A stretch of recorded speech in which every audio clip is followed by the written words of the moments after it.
Good evening, everybody. That was a beautiful track by David Farr, Dawood Farr, Roos from Iran, who lets me play his music, and I love that one. So I played it. I think I played it last week or the week before, but I do like that one. So welcome everybody to the Alternative Lifestyle Show here on Friday evening for me in the UK, and my first guest also on the same time zone, and my second guest. So the first half of our show will be guests in evening time, and the second half will be guests in afternoon time. But there we go, the wonder of the time waves. Anyway, welcome to the Alternative Lifestyle Show, and I will quickly read the old disclaimer before we go any further. The MSP Waves Radio and its owners take no responsibility for the opinions or statements made by myself or my guests. Statements and show topics are not necessarily the beliefs of the radio station. The material on the Alternative Lifestyle Show is provided for educational, informational and entertainment purposes only. So welcome everyone, thank you for coming along. I have 5 great guests this week. I have first up Surfer Marley. I'm sure many of you will know Surfer Marley. Then I have Woman on the Wing from Ireland. Then in the second half of the show we have Jack Dub, Tinker Shaman on Discord, but in fact making stuff on Steam, and Sir Thrive, who's recently joined Steam. And so we've got a great lineup, and we're going to start with Surfer Marley. So welcome Marley, thank you for coming on the show. Hello, thanks for having me. Yeah, and particularly because I read today that this is your first radio interview. That you've done an interview with David Packman, but this is your first radio interview. So I'm really, really very honoured that you chose this show to come and do your first radio interview. So thank you very much. And I think I'm quite excited actually. Oh, cool. And I think this must be more or less your second anniversary being on Steam as well, because when I looked, you joined in July of 2016, the same as Papa Pepper, who was on last week. So I don't know which date. I haven't checked which date in July, but you must be around your second anniversary, or has it already gone by? It's going to be on the 24th, so 4 days from now, and I definitely will make an anniversary post of that, as it has to be. Yes, there's not that many people that have been on 2 years. I would imagine it's only a few hundred that have been on 2 years and are still active. I can't imagine there's that many people. So congratulations on your 2-year anniversary coming up. So anyway, it's a lot. Yeah, thank you for coming on the show. We've got a whole bunch of things we're going to talk about, but maybe if you would like to first of all introduce yourself. I suspect everyone knows who you are, but if you would like to introduce yourself, tell us a bit about who you are, where you are, what you do, and how you got on Steam It, and then we'll take it from there. Yeah, of course. As you said, we're in the same time zone, so I'm talking from Canary Islands right now, which is located close to the Western African coast. But as you might hear, I'm not from there. I'm not born on Spanish ground. I'm German. So I'm an expat, and I decided to move from Germany to Canary Islands like 5 years ago. I actually knew Canary Islands before because my parents did somehow the same step. They decided to, the whole family was moving from Germany to Canary Islands back in 1997. So I already had some Canary Island experience before. How long were you there when you were younger in the 70s? Years, because it actually wasn't my thing. All right. Honestly. It's weird because a couple of years later, or 15 years later, I found out that all the reasons why I moved back to Germany were not valid anymore, and I decided to do the very same step again. So that was really, really interesting because I completely changed my mind, everything about my life changed. And I figured that Canary Islands could actually be a good place to live, and I'm very happy I made that step. Because right now I'm definitely living the life of my dreams. I'm living the life I've imagined. So it's quite good.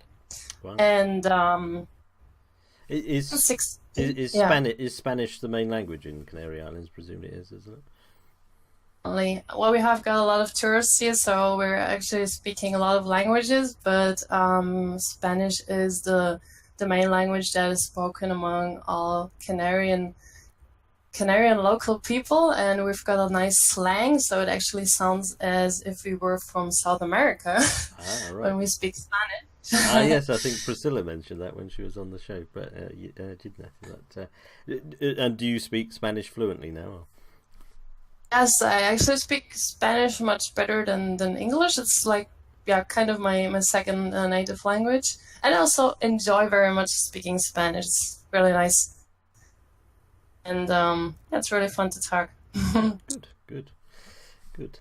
And do you? I didn't catch it. Blipped a bit. Was it 6 or 7 years that you've been on the Canaries? Or? I moved from Germany to Canary Islands again in 2013 in June, so it's more or less 5 years when I decided to come back. Yeah. And I was working, had a quite nice job, but then things changed a bit, and I decided to quit. And that was exactly in July 2016, so I had plenty of time, no job, and. A friend of mine from the US called me and said, "Hey, now that you don't have a job and you have plenty of time, you can't be surfing all the days. You should do something for your brain." And then he introduced me to Steam. So that was how I found out about Steam. Right. And surfing is your hobby. That wasn't your job. You're not a sort of surfing instructor or anything, or are you? I don't know. Now I've actually always been working in marketing. I studied computer science and media in Germany, but then was working in marketing like 12, 13 years. So that was actually my profession. And when I moved to Canary Islands, I also started to work in an office as assistant to CEO in a bigger company. And when I quit, I actually didn't know what to do at that point in time, and I've never been working in sports and surfing. It's just a hobby. I'm also not very good at it. Don't tell anyone your name. Live to your name. Live to your name. And did you take up surfing when you went to the Canaries, or did you do it before as a hobby? I was actually too old to start surfing, but I definitely wanted to try because I think it's really kind of type of sports, keeps you well in shape, and you're always outside and meet a lot of people, and the water in general is really nice element. So I really enjoyed starting to surf, but again, I think I was 32 at that point in time. So I don't know if you've ever been starting a sports at that. No, it's quite tough. Yes, yeah, and as you say, I suspect surfing is quite physically demanding, is it, to surf well?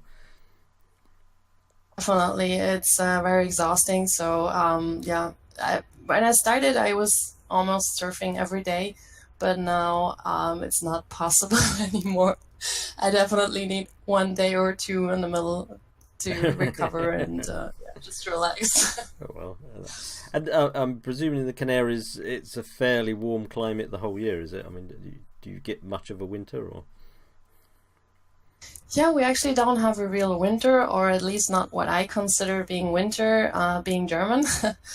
But I think that it's something that is happening all over the world right now. Climate is changing, and that also happens here in Canary Islands. This year it was really strange because summer's arriving quite late. In May last year, I was already surfing with my short wetsuit, and this year it's July, and I haven't been using it too often. So that's always the leveling board I have to see how summer's going, whether I can wear the long or the short suit. That's an unusual way to determine the weather, is which wetsuit you wear. So that's cool. That's cool. And I mean, I've never been to the Canaries, but the population, is it tens of thousands, or what sort of scale is the Canary Islands in terms of people?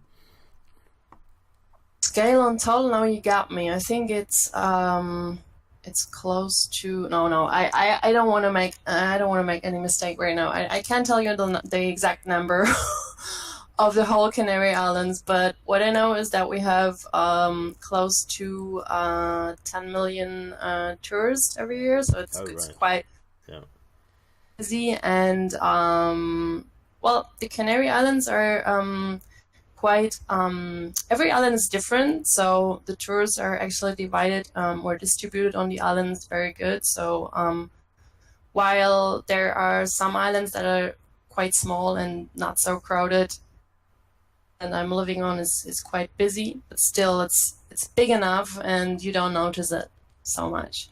So there's still a good mix of local people and tourism. I think they are now coming to a point where they have to be careful to not overcrowd everything and to not let mass tourism in, because I've been to Bali recently. I don't know if you've been following the blog, and I was quite shocked, honestly. Tourism is taking over the island, I would say. So this is something I definitely don't want to see here in Canary Islands, but we're definitely walking towards, because tourism is increasing very fast. And is tourism in the Canaries a year-round thing, or does it have particular seasons? The problem, or that's the advantage. Since we don't have seasons, or we don't have winter time, tourists are actually coming the whole year. So there is no real relaxed period where you can take care of the island itself. And one of the bigger issues is that, for example, the local people don't have many places where to live. We don't have many resident areas. So while tourism is increasing and that requires a lot of more, there is no living room for these people. So this is definitely something politics have to take care of right now here. Right. One day I'll get to the Canaries. I've not been there, but just going back to your 2 years on Steam, presumably you've seen everything really, almost from the beginning of Steam.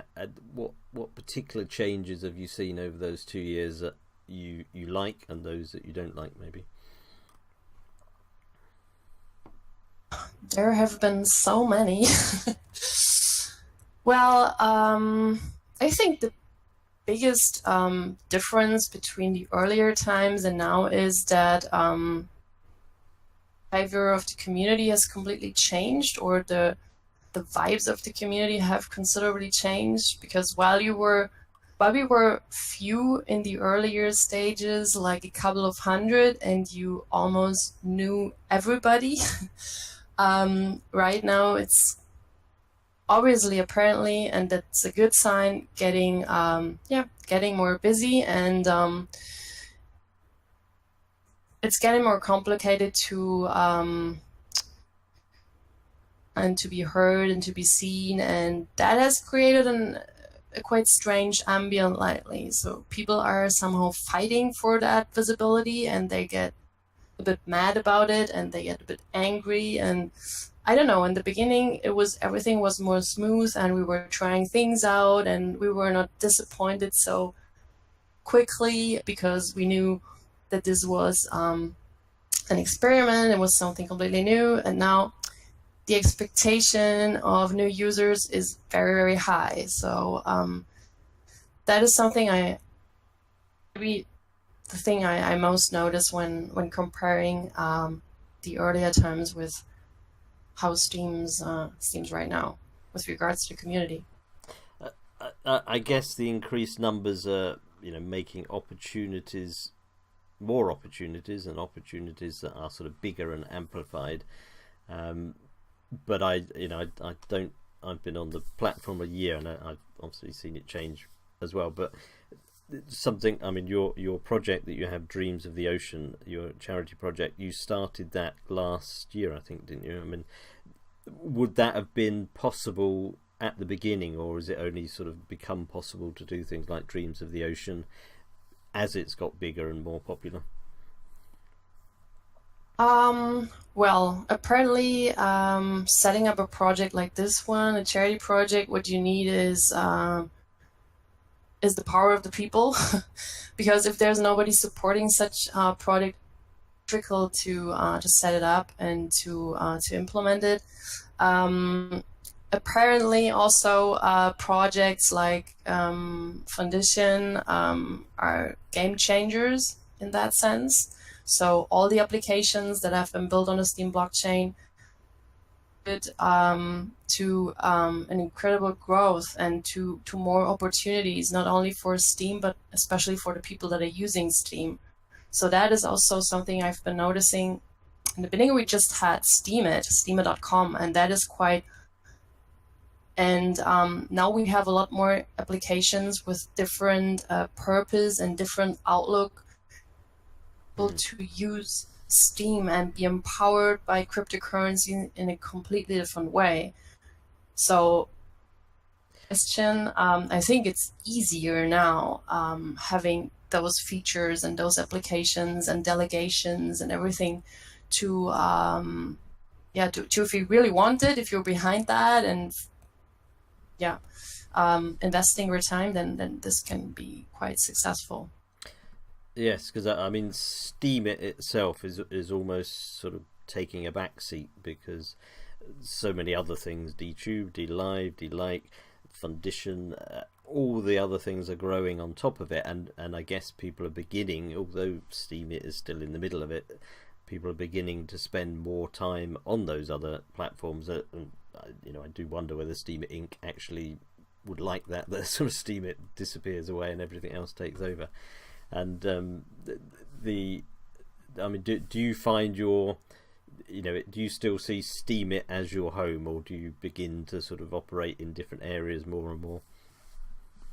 Yeah, well, I remember an interview with Nat Scott. I don't know when this was taking place. I think it was 1 year ago or half a year ago, where he said that Steam would never be able to succeed if Steam.ing wasn't dwarfed out by all the other applications built on the Steam blockchain. So what he said is actually that have so much relevance anymore, at least for them or to them, and that all the other applications will need to be better or bigger or growing faster than Steemit.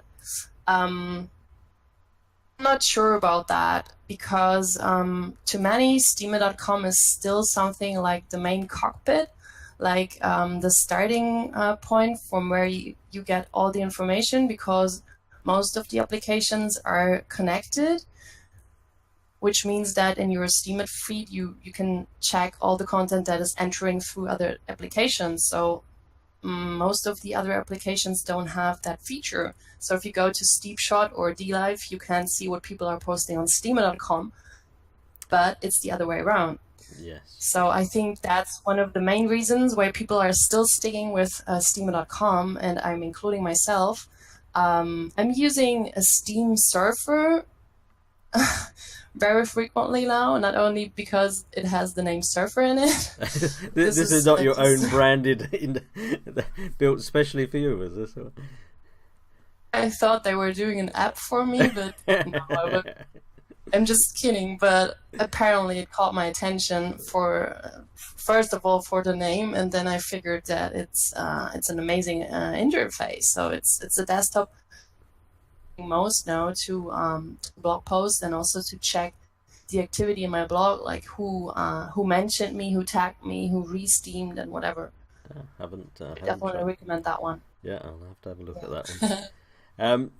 Tell us if you can talk a bit about Dreams of the Ocean and then how that came about and what you've done on the project and now getting to where it's sort of getting bigger and bigger projects and more funding and the like. Tell us how Dreams of the Ocean started. Yeah, I'm actually happy to talk about it again because last year in November I was presenting the event, the project at the Steam Fest, and at that point in time I didn't even know if we were able to repeat it. I was just wishing it, and now not even 1 year later we're doing this again. So that's, first of all, that's really great, and that wouldn't be possible without the help of the STEAM community, because the funds of the event we're organizing right now are 100% coming from the STEAM community. So thanks to everybody who contributed. And to explain a bit what the project is about, surfer, I am at the beach almost every day, or as often as I can. And I'm a quite fortunate person in general, and I really had the idea to do something, to give something back. And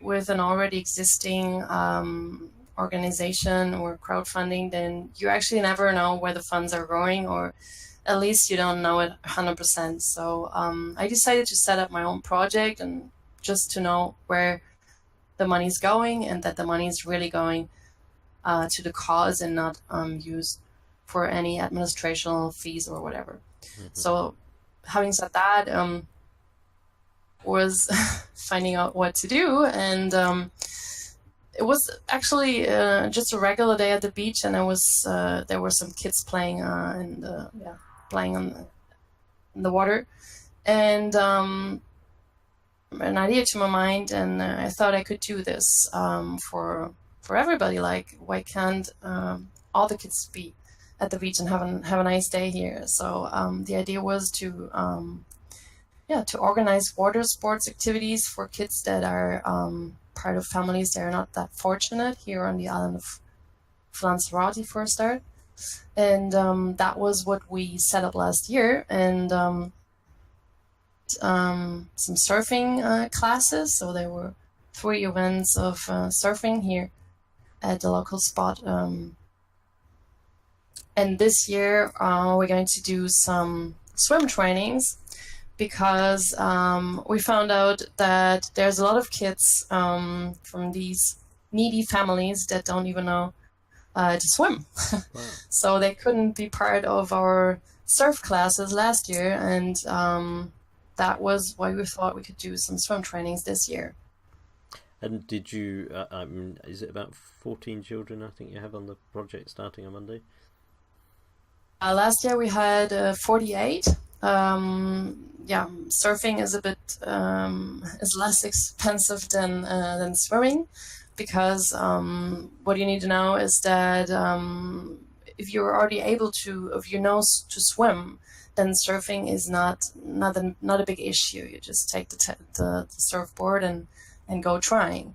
But apparently a kid that has never been in touch with water in that way needs a longer training. So this is why this year's event is a bit more expensive, and even goes over 1 month. So we're going to start on Monday, next Monday, and it's going to go for 1 month until end of August. And what age are the children on it?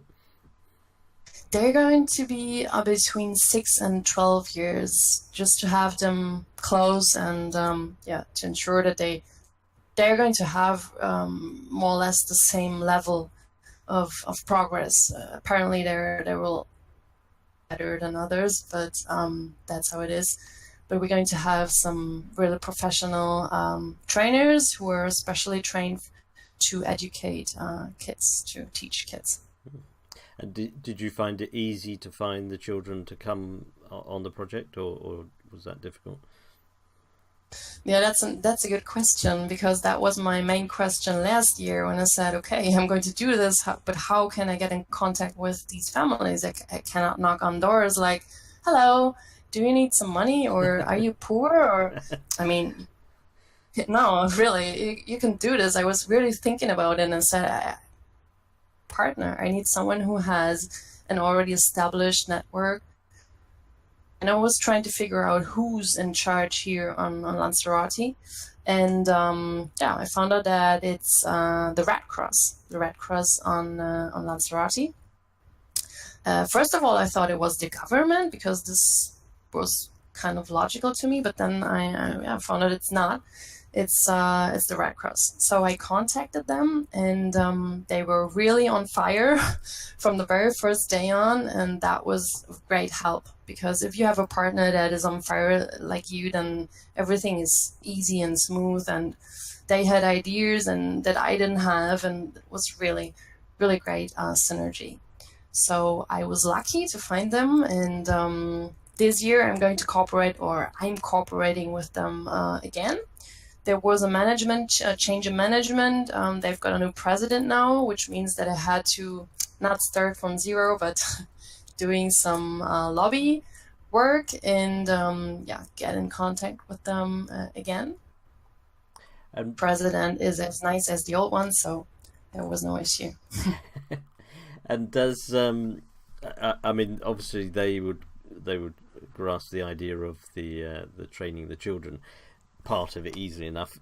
The STEAM part of it, did that come? I mean, was that an easy thing to get over to them, or was it totally confusing to them? Yeah, that was actually funny because I took my laptop with me, and I was actually thinking about showing them my Foundation account, because I think the Foundation application is one of the best ones we are installed on the Steam blockchain, and I thought it could be a good case to demonstrate how it works and show them how much money I already made. And I was showing them the application during the meeting, and they were really, really impressed, and I could see in their understand everything about it. But I mean, that always happens when you start explaining cryptocurrencies or blockchain technology to someone. Then they look at you like, okay, can you go ahead, please, because I have no idea what you're talking about. But I mean, I always start in the same way, explaining slowly, talking about Bitcoin, and then going slowly towards Steam, and then showing them the applications, and step by step, they understood everything. And the funny part was when I came home and switched on my computer again, there was a lot more funds in my Foundation account than during the meeting.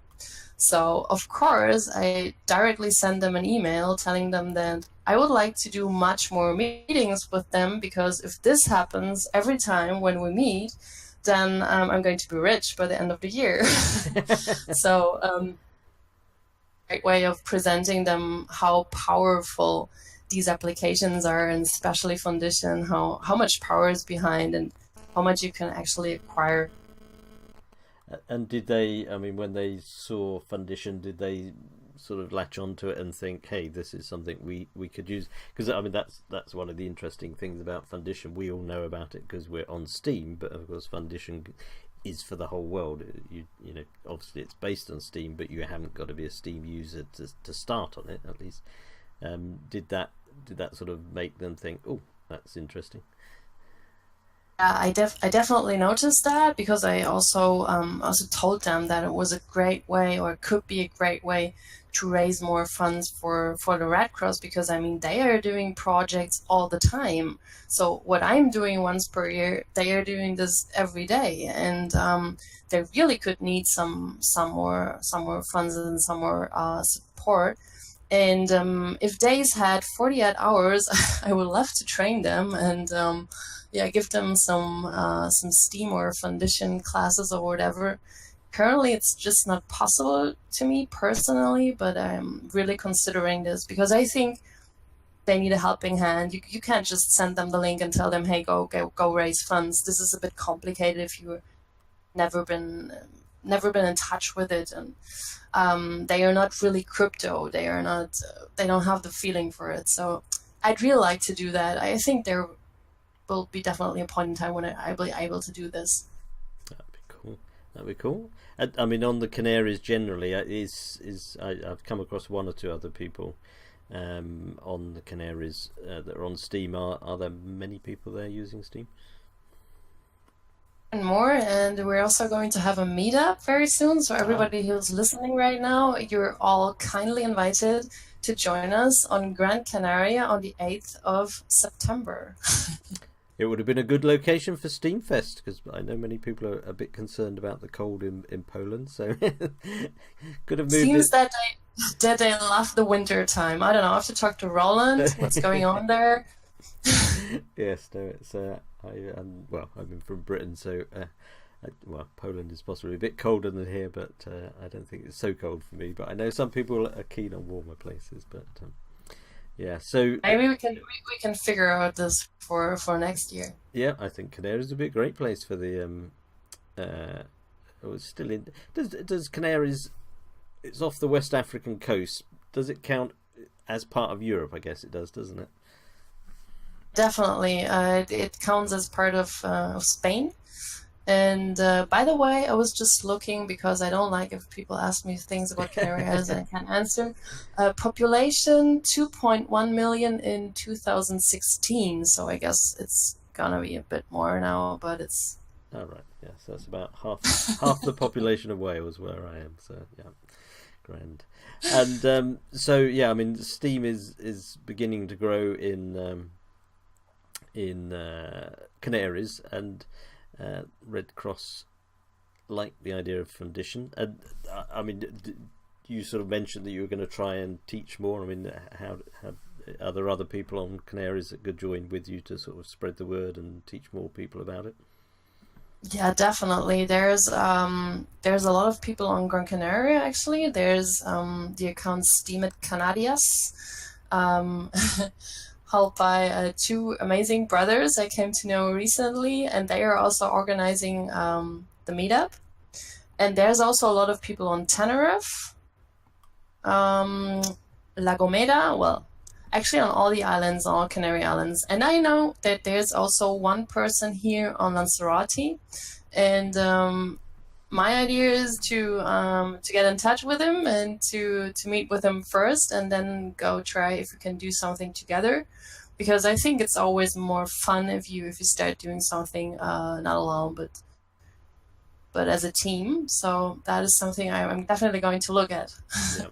And when after the charity event, because yeah. This is my priority right now. And when this project for Dreams of Oceans, as Dreams of the Ocean, is finished in August, are you going to do any other projects during the year, or will it be next year before you do another one? Well, that also is going to depend on my workload, because I have a job in my real life. Right. So I always have to figure out how things are going to be. And last year I was quite busy during the winter times in my job, so I'm not sure if I'm going to be able to do it again during the winter time. Right. But let's see. Yeah. Because you've also recently become a Steam ambassador as well, haven't you? Right. I was really impressed by the movement of Promo Steam, and that was actually how I came in touch with the Steam ambassador concept. And I figured that I was actually doing a lot of their characteristic for a Steam ambassador, so I actually didn't have to add, but the promotion aspect, or the idea to get on the streets, so to say, and to promote Steam to people I haven't been in touch with, is definitely something new, definitely something I'm going to add. So that is also why we produced some banners, some flags now for the charity event, because I want to do it bigger. I want to do some promotion around it, and we're also going to do a media report and distribute it to the media, to the newspapers. So this is the brand awareness is definitely something I hadn't been thinking about previously. And having Promo Steam and having people that are actually thinking about rewarding others for promoting Steam is an amazing idea. So I wonder why not more people are participating in this, actually.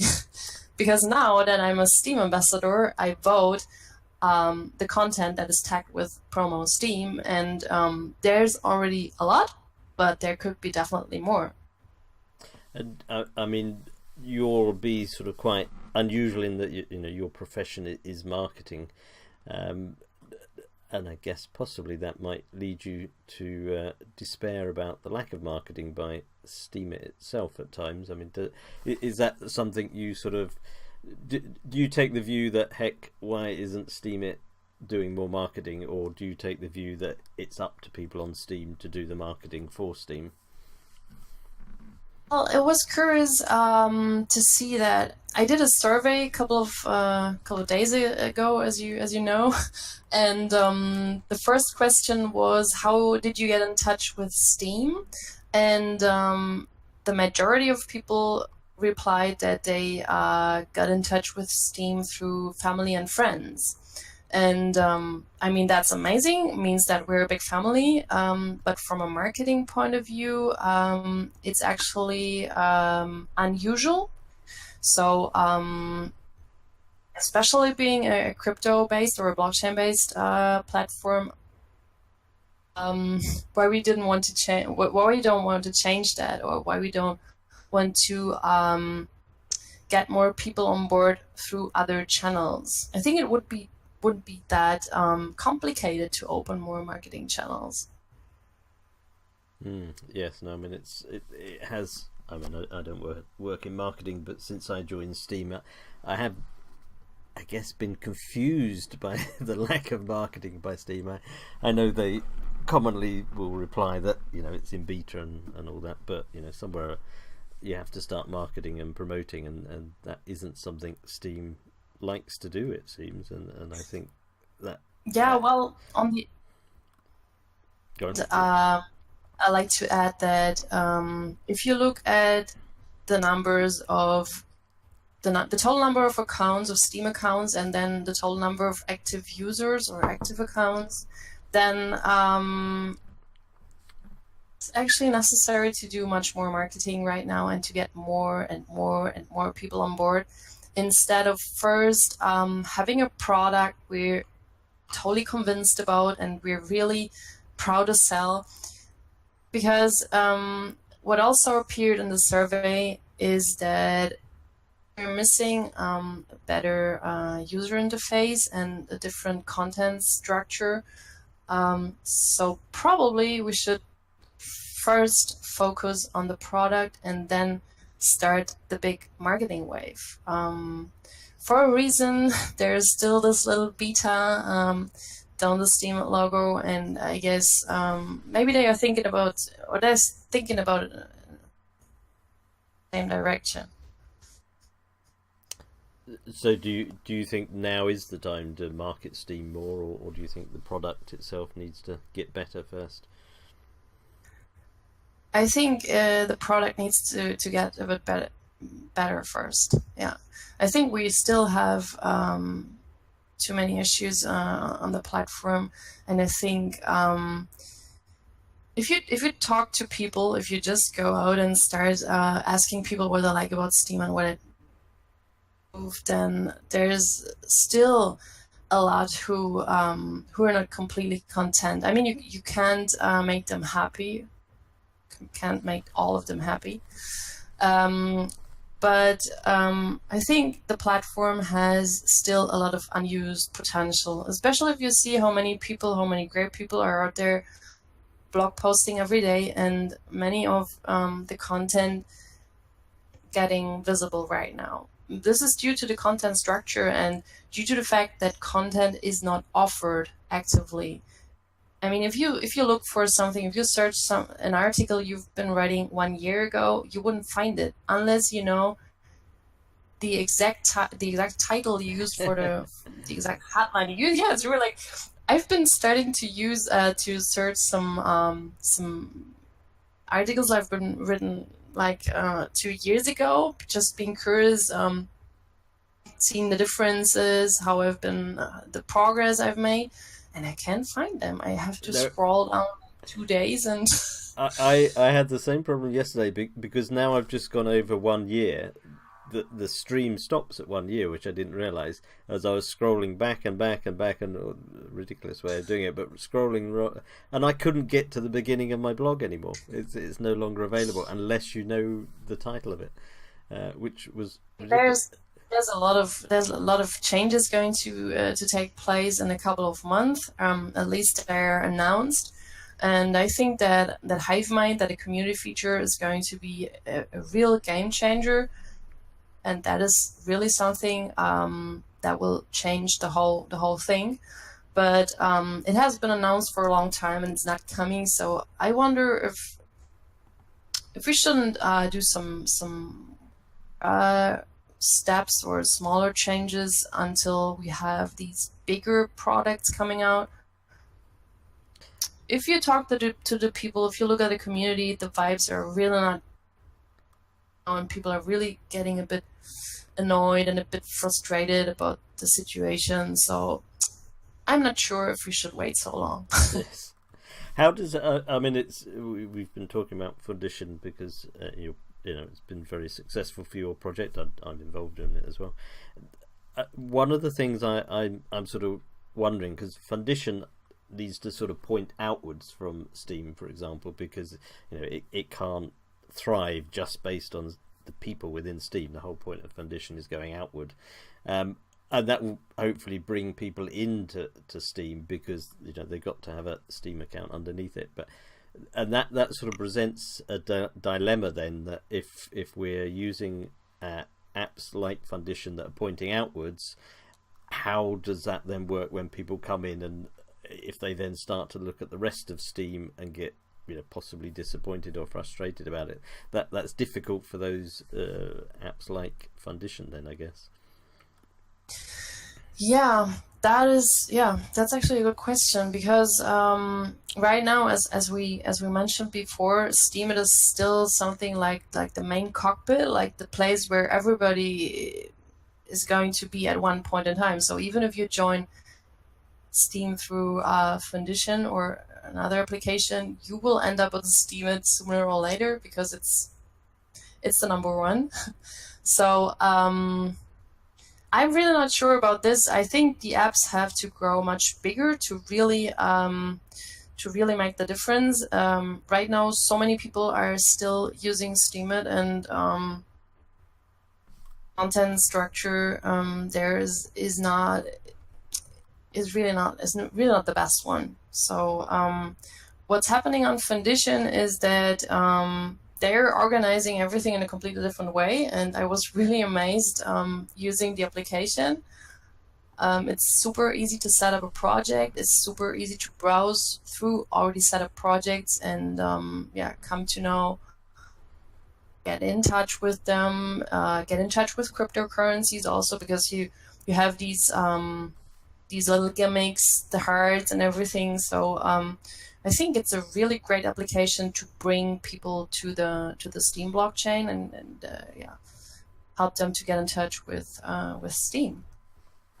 Yeah, no, I mean, as I say, I'm involved in Fundition as well, and the potential is massive, and it almost, you sort of want to disguise Steam underneath and just, you know, say here's a crowdfunding system. People don't need to know what's going on underneath, at least initially. So yeah, I think it has great potential. The one final thing, if I can ask you one more, have you been to both Steamfest? Did you go to the first Steamfest as well? Unfortunately, I missed the first one. As I said, I joined Steam in July 2016, and then a couple of months later, Steamfest was taking place. And I mean, I was already engaged and I was already involved with the Steam community, but then traveling to Amsterdam seemed like a step for me. I don't know why.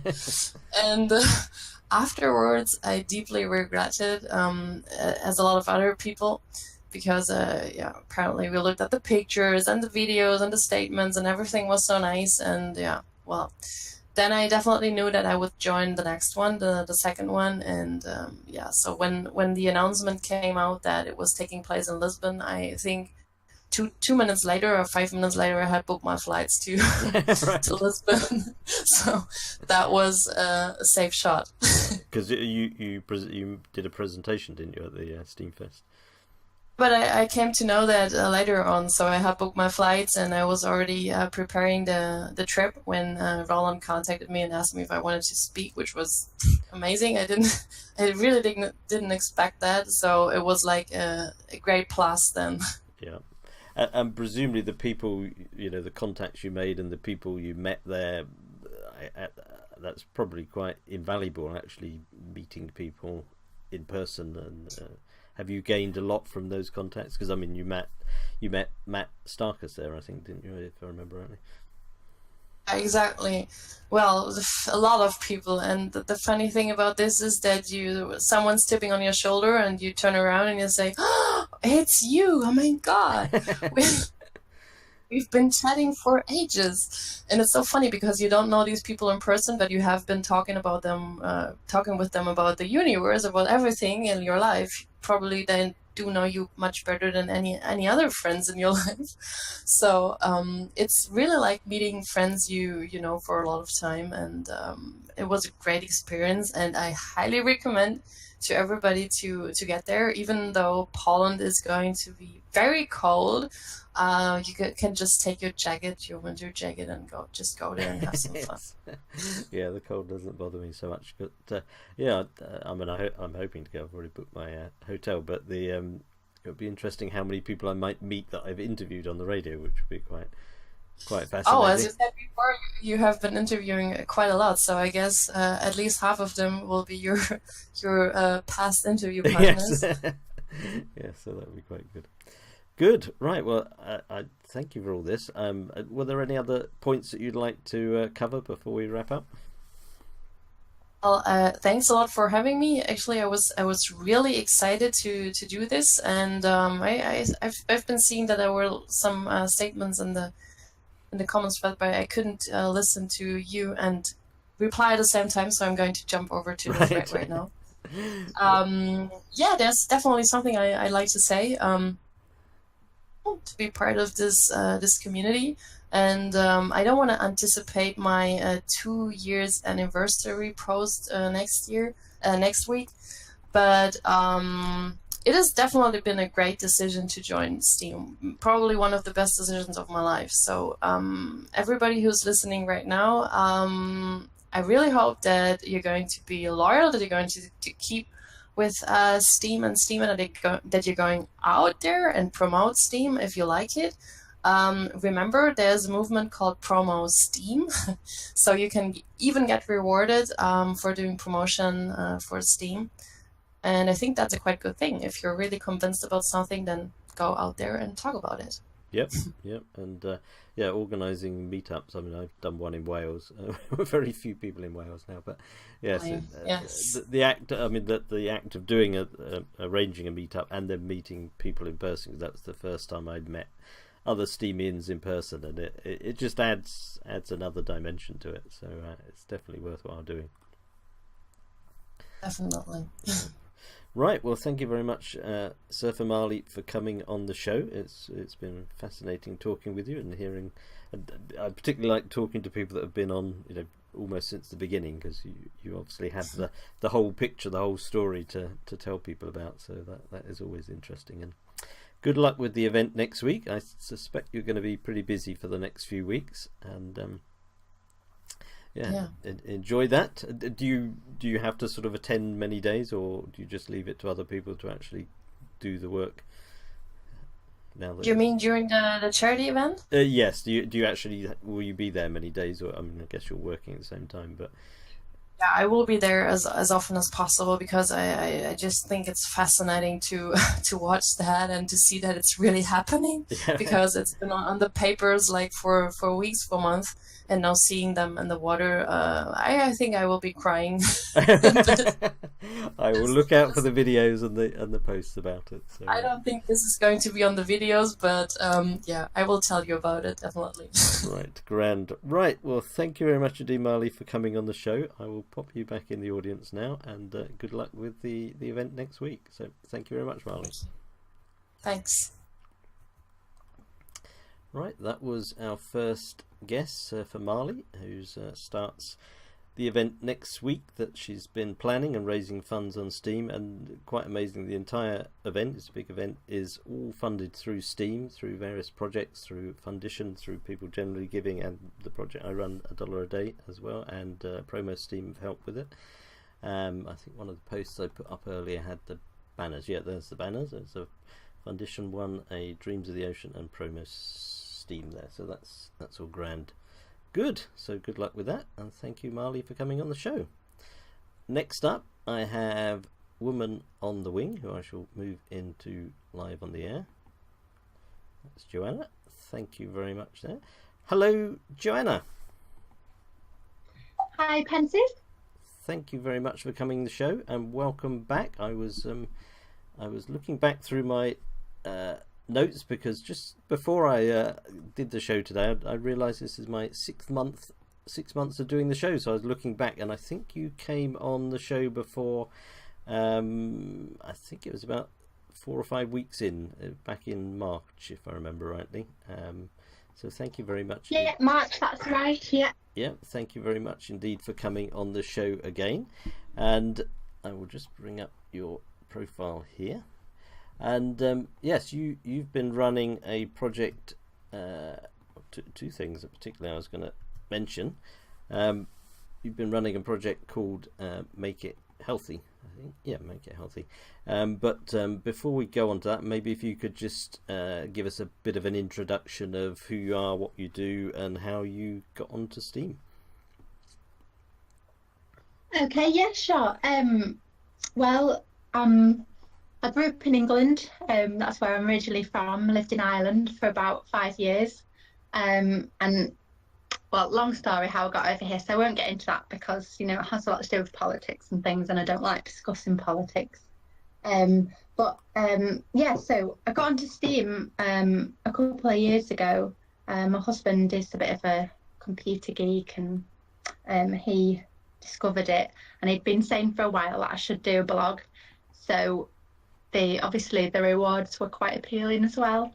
So he says, well, why not just go on to Steam it and post your thing, and, you know, if you make some money, great, and if not, then, you know, it just gives you sort of an outlet for your creativity. So so I started posting recipes, and actually it's funny, I did a post on this recently, Unhealthy Confessions, I think the title was, because when I first joined Steam it, I was still, when I did my baking, I was still using sugar and all that, which would probably surprise quite a lot of my followers. I'm absolutely against using sugar. I don't take it at all. My son is coming up 3. He's never had sugar in his life, and I've learned a lot about sugar over the last few years. I wouldn't touch it. I'd rather take cocaine than sugar. Honestly, it's just so harmful. So I stay away from it. Right. So yeah, my recipes, posting healthy recipes, and then I started joining in the Steam It Culinary Challenge, which was originally hosted by English teacher Ivy, and then she passed it on to me, and I ran it for about 9 months, and it was through people posting their recipes as entries, and I realised that most of them was actually healthy recipes, and that gave me the idea for doing some sort of health related project. And then hence Make It Healthy happened. Because I think when you came on the show before, you'd only just started it, hadn't you, if I remember rightly? Yeah, just started it in January, so it'd only been going a couple of months, and it was very, I mean, I'm unable to, I'd love to do it full time, but I'm unable to. I'm a housewife and a mother, and obviously my son comes first, so if I can't blog, I can't blog. So it's been kind of slow, and it's evolving gradually, and it's quite, people are enthusiastic about it, but it's not making like stacks of money or anything, because obviously people who are on Steam it all the time are getting all the attention, and if I don't pop up like once or twice a day, then a lot of my things are missed. But I persevere anyway, because I believe in what I'm doing. Yeah, you make some great recipes. It was the butternut squash and cinnamon bread twists that I spotted last week, which looked extremely tasty, and particularly because they were a snack. I mean, I find I have to confess, no, I'm not too bad. I'm better than I used to be. But making main meals, you sort of tend to spend more time thinking, oh, I'm going to make my main meal healthy and whatever, and then it's those little snacks that sneak in the side that ruin it all, I find. But so getting healthy snacks are very useful, I think, particularly. Well, yeah, that's right. That's one of the things that I've posted. Probably I've probably posted more recipes for snacks than for main meals or desserts or anything, because it's like you say, it's the snacks that really get people to have a healthy dinner. They can eat like a salad or whatever, and then they're hungry later, and then they go and eat the chocolate or the cake.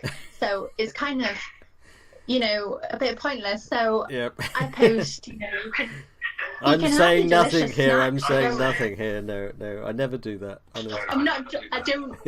I don't judge everybody, because I was the same. I joke, like before I moved to Ireland, I'd stop home in the local Spar, a local village shop on the way home from work, and I'd buy about 5 chocolate bars and or cakes or whatever it was, completely sugar filled, MSGs, preservatives, everything in it that was completely harmful, and I'd just scoff the lot every night at supper. And people didn't realise, because I was ever so skinny, I was like UK size 8, so to look at me you'd think, oh, good figure, healthy, but not at all. My body, I had IBS, irritable bowel syndrome, which I actually cured through changing my diet to healthy whole foods, and I think anybody can. I think IBS isn't one of those things you've got to put up with for life. You just got to eat what you're supposed to eat. It's like if you put the wrong fuel in a car, something's going to go wrong, and it's the same with your body. You put the wrong things in, then something will go wrong. You just can't get away with putting rubbish into your body and be healthy. It just doesn't work. If you, because one of the things, most people accept, healthy eating is a good thing, but it's always, I haven't got time, it's too expensive, I'd love to, but it's too complicated. If there was sort of, one thing that people should change instantly, what would be your main recommendation, do you think? Oh my word, well, that's a really good question, but a hard one, actually. The thing that, if people want good health, the thing they need to change instantly is just stop buying processed food. If that thing that you're buying hasn't grown from a tree or grown out of the ground or isn't made from whole unaltered natural ingredients, then it's going to cause you harm. So just don't buy rubbish food. And the thing, that's what people say all the time is, well, I don't have time to prepare, I don't have time to spend 3 hours cooking every night. Well, that's fine. Not all natural foods, healthy foods, take 3 hours to prepare. There's plenty of quick meals, and which is one of the reasons why I love Steam It, because healthy, easy meals are posted all the time, and it's proof that it doesn't have to be complicated to be really tasty and really nourishing. So I think it's kind of getting a bit of an excuse that I don't have time. It's just, it's all I can do is have my processed convenience food, because, like I said, it doesn't need to take ages to prepare a good nourishing meal. You mentioned to me before, and it's something I'm also on, that I think you've now become vegan or almost vegan. Are you actually fully vegan now? I am, yes. I'm so proud of it. Honestly, it's been in coming up for a while, because it's actually Steam It that I've got to thank for it. A lot of the foodie people that I've made friends with are vegan, and it's through just them posting their recipes, and they don't even force their attitudes and opinions. They don't go on about animal cruelty or anything. But it's just me paying attention to the ingredients they're using and going, okay, well, it's possible to bake this without eggs, or not use milk, or not use whatever animal products. So why am I still using animal products? And it was actually a few weeks ago, I finally got around to listening to the vegan special that you did right, a while ago. Yeah, so I downloaded that, and me and my husband, we sat out in the sunshine in the garden and we listened to the whole thing. And actually, it left quite an impression on my husband as well. He's recently become vegetarian. But for me, after listening to all that, and people saying how how they'd noticed after cutting out animal products, inflammation and pain disappeared. And that's something that really struck a chord with me, because I've suffered with fibromyalgia for maybe about 13 years. And just constant pain is just, it really gets to you. And then this thought that maybe cutting out animal products might help was quite appealing. So I thought, well, I'll try that. I'll try veganism. But then I actually watched the Earthlings documentary that everybody was going on about. And so that really hit home the animal cruelty thing as well, and thought, I don't need to be eating these animals. These animals are literally screaming with pain and suffering and going through really horrific things. And I don't need to eat them to live. You know, I can manage it perfectly well without animal products. So why is it that I'm still eating them? So I couldn't. After that, I don't think I've ever cried so much at watching anything. I didn't stop crying for the entire documentary. And I have wished that everybody would see it. It's one of those that everybody needs to see.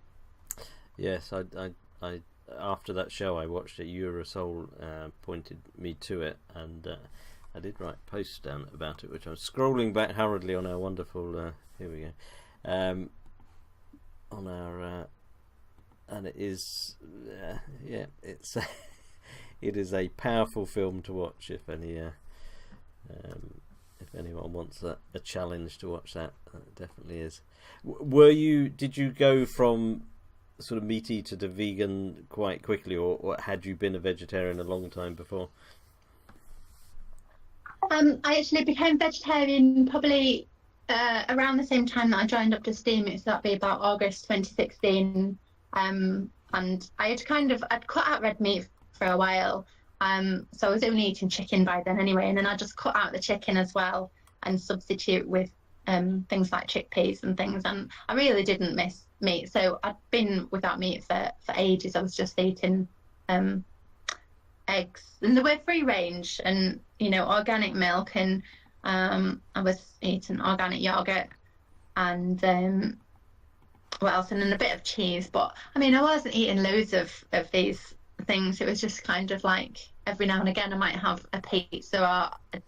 My big thing was scones, because honestly I love scones so much. And I don't know if people from other countries might not understand this English thing about scones, but we have, it's like one of those great snacks when you're hungry in the afternoon or at supper time, and you just get your scone, and you can make it savoury or sweet, or they're so versatile.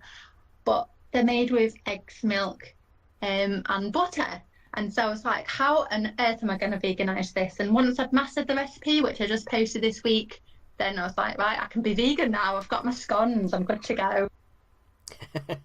And I guess the added problem with scones is if you then put butter on them and jam on them and cream on them, they can become very unhealthy by the end of it all, really, can't they?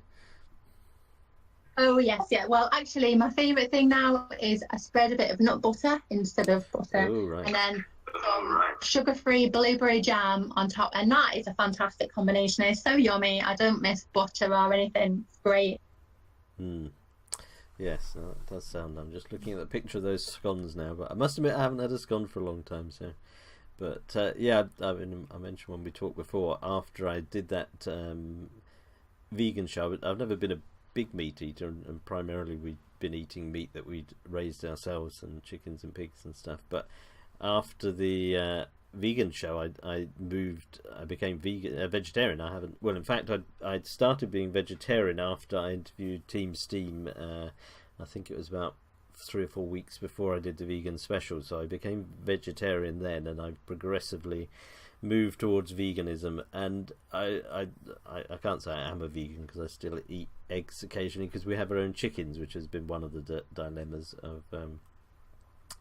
At least they're looked after, though. Yeah, I mean, I don't want to get rid of the chickens, because they're very useful in the garden, because they make compost and the rest of it, and they have their thing, and they go around laying eggs. So I don't particularly want to get rid of them, but whether I'll replace them when they go, I'm not sure. But yeah, eggs and a bit of cheese on things, because I think we were discussing synthetic cheeses are not always don't always grab me, I'm afraid. So I guess the issue is you find a substitute or you cut it out. And something like milk, I didn't find I had a problem with that at all. That was very easy to get rid of, and I now generally have almond milk. I'm not so keen on soy milk, but almond milk or oat milk is my favourite ones.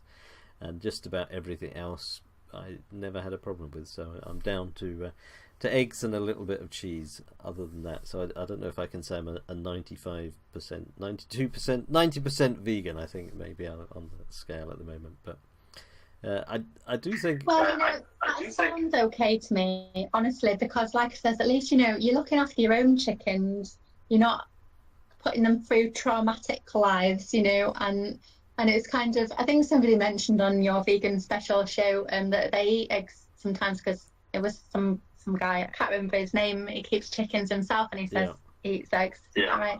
And that was Nathan, and he says it's kind of like, it's fair enough, they lay more than they can do anything with. So, it's okay.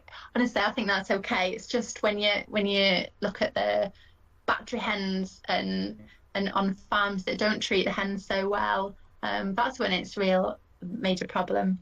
Yes.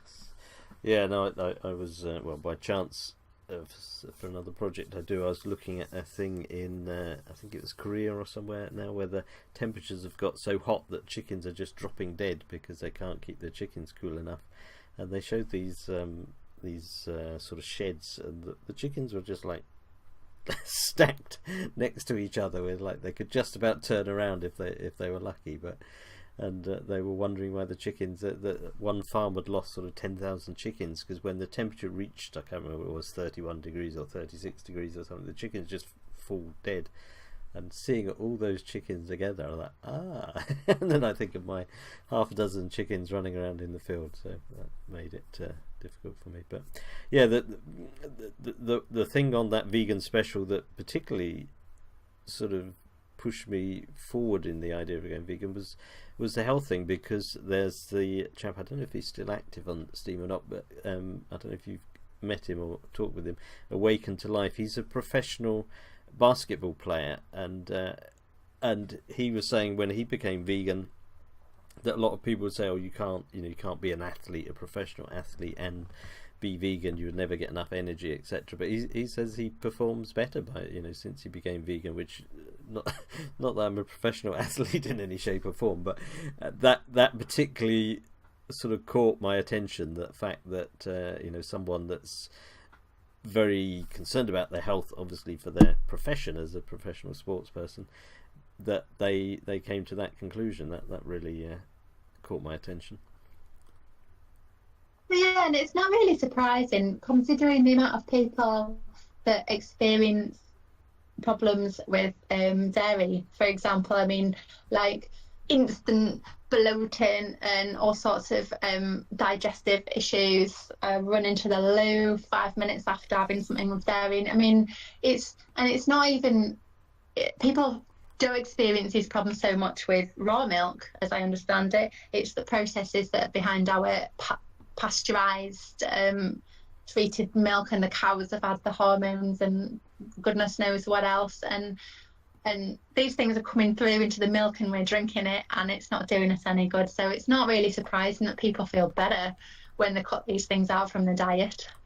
Yeah, the only thing I've sort of, I wouldn't say got stuck on, but I'm aware of, is moving to being vegetarian or vegan, is that the supermarkets obviously see that as a marketing opportunity, and are pushing out lots of vegan and vegetarian ready-made meals.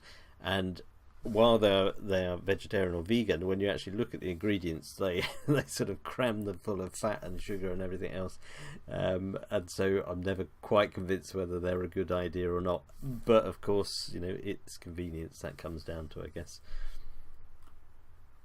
That's right. Yeah, they're just those products. They're just the same as any other commercial processed full of crap products, and I would avoid them.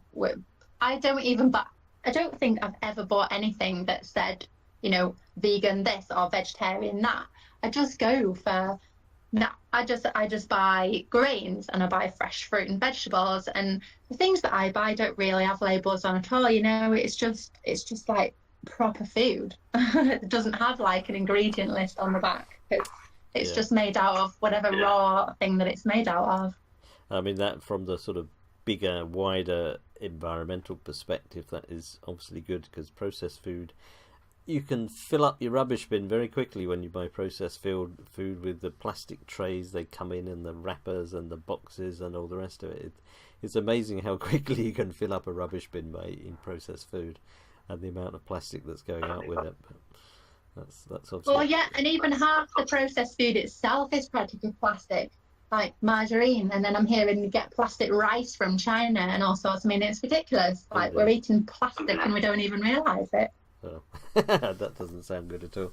Yeah, I generally aim for organic if I can get it, and I love fruit, so that's my big thing. I could probably spend my entire life living on fruit, but I'm not sure that quite have the nutritional balance that I need, but I do like fruit, so if I have a bowl of fruit to hand, I'm more than happy. So that's when I get envious. I interviewed Breeze in from South Africa a few weeks back, and she has a mango farm, and obviously, well, same for you in Ireland, I guess, and in Wales, fruit isn't a big feature of what we can grow here. You know, obviously apples and things, and you can get strawberries and things, but I would love to live in a place where I could grow mangoes and bananas and all those things. That would be my great dream, to be able to grow those sort of fruits. Would be lovely.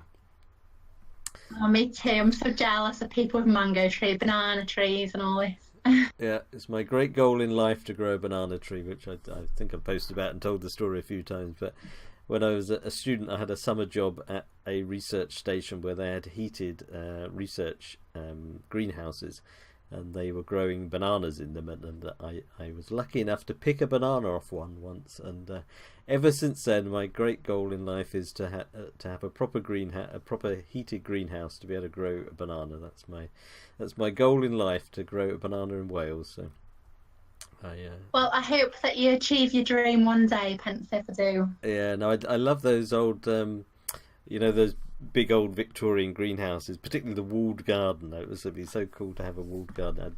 I love the old orangeries, aren't they? Yes, I love those, and they often had sort of wood boilers and things in them to heat them up, and I would love to have one of those. And there was one near us here, but it was a hotel nearby, and they knocked it down for insurance reasons, because it had a brick wall around it which was old.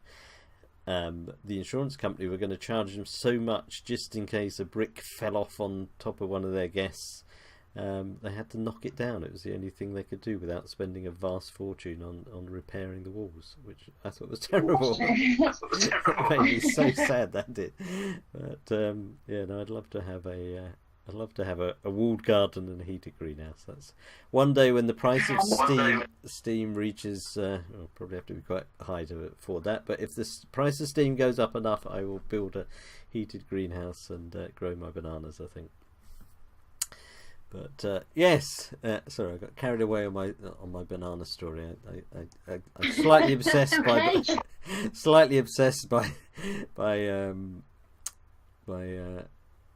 growing bananas. But anyway, yes, I posted earlier, which I was going to do at the beginning as the lead-in, which I had lined up my clever lead-in, so I'm going to go totally back to the beginning of the interview, if you excuse for one moment, because the link between our previous guest, Surfer Marley, and yourself was that you have just done an interview with Surfer Marley. So I thought that would be such a clever lead-in, and I missed my cue, so I'm very annoyed by that I had that all lined up and then forgot to do it. Never mind. Yeah.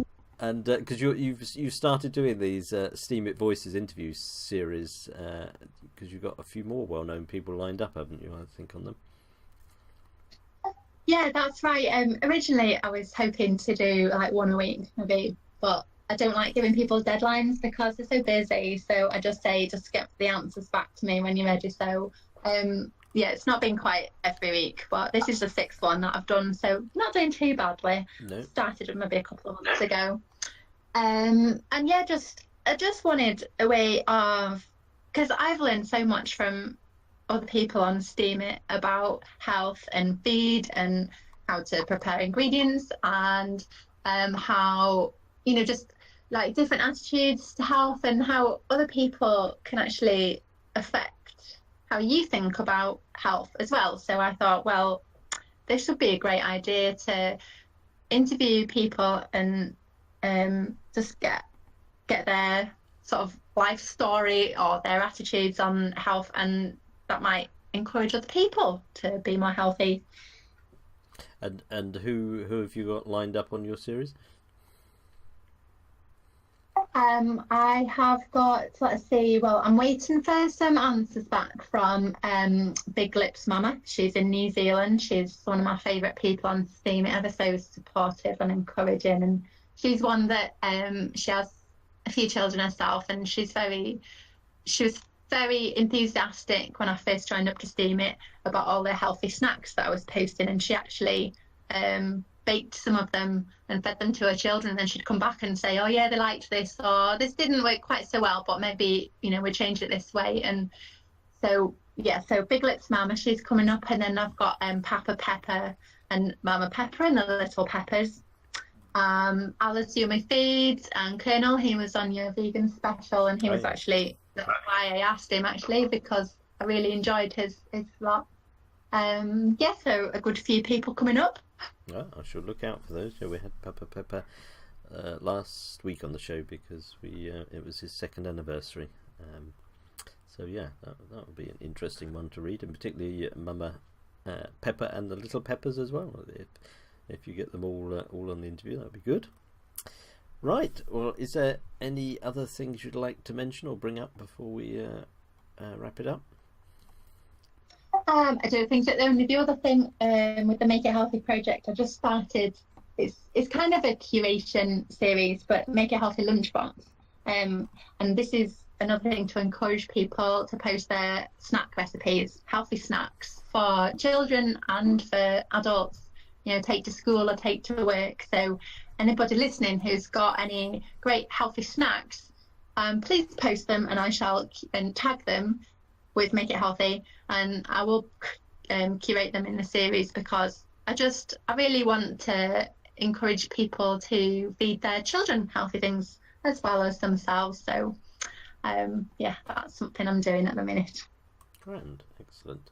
Yeah, no, as I say, snacks are the little weakness I have, so I'll definitely start checking those out, because yeah, particularly working late on Steam, I find it's because I sort of eat about 7 or something, and then if I stay up too late working on Steam, you think, let's go and see what's about to have a little nibble of. So there we go. Well, I'll send you a little goodie package sometime then. Oh, that would be good. That would be good. Yes. No, it's I blame it on Steam. It's staying up late for Steam, which is always the problem. But well, you're doing a good job, so it's okay. Yeah, Movement 19 vaccines, avian flu here keeps reminding me about chocolate biscuits, but it's because I use the what's the word, analogy is it, that because I do the $1 a day fundraising thing, that in Britain 1 SBD is about the same as a packet of biscuits, whereas in Venezuela, for example, 1 SBD can feed a family of 4 for the day or whatever. So I always mention the chocolate biscuits, so he's reminding me about the chocolate biscuits. So there you go.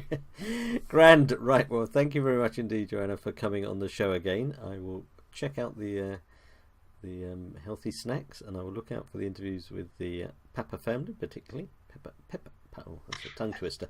The Pepper family. That would be great. So thank you very much indeed for coming on, and that was Woman on the Wing, Joanna, and I will pop you back in the audience and speak to you again soon. Thank you very much. Cheerio.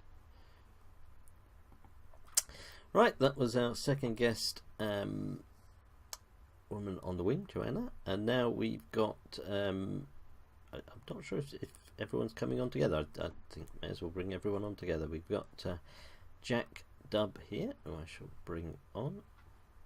Here we go, there's Jack. We've got Tinker Shaman, always confused with different Discord name, Greg, that's making stuff. And I will bring on Holston as well, because Holston so Thrive is a friend of Greg's as well. So I will just unmute everyone. There we go. Hey there, Pensive. Hi there. Right, everyone's unmuted. So good evening. I thought I'd bring everyone on together, just as you all know each other. we've got Jack Dubb, we've got Greg, Hello. Tinker Shaman, and we've got Sir Thrive, who's just joined very recently and is a friend of Tinker Shaman's of making stuff. Very confusing having a different Discord name, but it's yeah. So yeah, it might change. I'm probably gonna change that soon. just confuses everyone. Anyway, thank you for coming on. I possibly maybe if we go through each of you first, just to introduce yourselves and say a bit about who you are, what you do, and how you got on Steam it, and then we sort of talk together, if that's all right. So I'll mute. I don't know if you want to go first, Greg. I'll mute the host and Jack. And so yeah, if you want to go first, Greg, and just tell us a bit about who you are, what you do, and how you got on Steam it, and then we'll have a sort of more collective chat once everyone's introduced themselves, if that's okay. Yeah.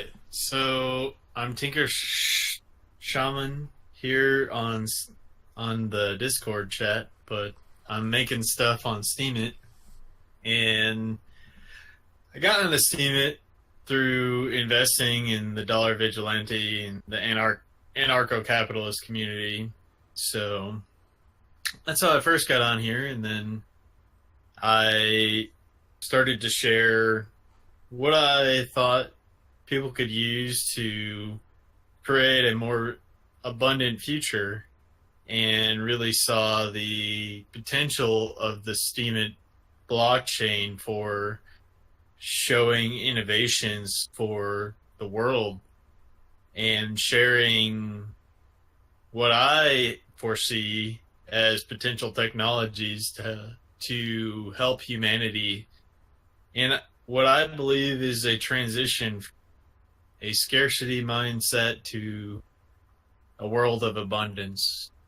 So that's my mission here, is to really bring that mentality to everyone, is that we are people that create abundance. Humanity are people that can take what would be a non-productive thing and make it super productive and create complete abundance with it. So that's my mission here, and that's what I'm about.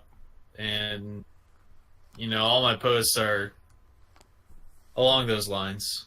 Yeah. And so yeah, I mean, so I've just posted about your survival project that we can talk about more in a bit, but I just sort of throw that up as an example and a project that you're working on.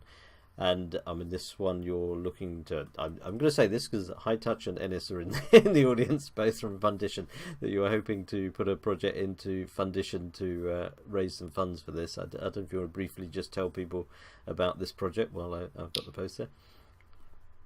Yeah, it was really great hearing from Surfer Marley earlier about what she did through Fundition, and so I'm looking to do something similar, is to bring a project to the Steemit blockchain to document a build for this Survival project for creating a trailer that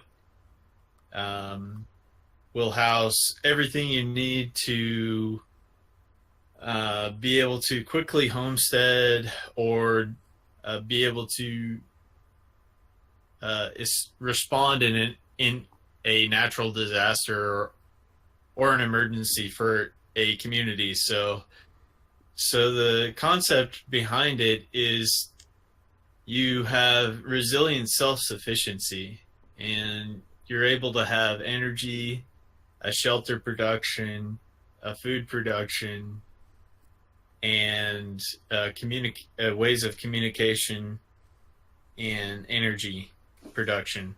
So that's the concept behind it, and it would be like a hub if there was an emergency or something like that. where everybody could plug into it, be able to charge phones, be able to communicate, be able to produce some kind of food, have some kind of water source, and just be able to support your community in a way to bring everything back to an order if there was some sort of chaos. So it would so I'd like to put this out through Fundition to help me raise a little bit of funds to get the ball rolling on purchasing the trailer. I've been looking around for some cheap deals on trailers and through Craigslist and things like that. And through the Steam community, I'd like to go around and be able to promote Steam It and Fundition with the trailer, and to go around to a lot of these Liberty festivals, because I think a lot of people through the Liberty festivals would really understand the concept and be able to, spread the word about Steam It and Fundition and the community that's going on here, because I believe that this is a community that is really focused on helping humanity and positive interactions between each other. So this is the thing that I wish to do. I wish to publish all of it to the blockchain, and so that all of Steam It and humanity has access to the information if they want to replicate it and, hack it and make it cheaper, make it better, make it faster, make it stronger, And so that's what I'm going for. And I'm going at it full-heartedly. I'm not an expert at all on Utopian, but I was wondering whether, because it's a sort of open source project, I wonder if it could actually, whether it would fit in Utopian as well. I don't know whether Utopian has to be coding things or sort of, because I guess there's systems designs and things that's going to go into it as well, and that's all going to be open source, isn't it? I wonder whether that's Utopian might be interested as well. I'm not an expert on Utopian at all, but I wonder if they might.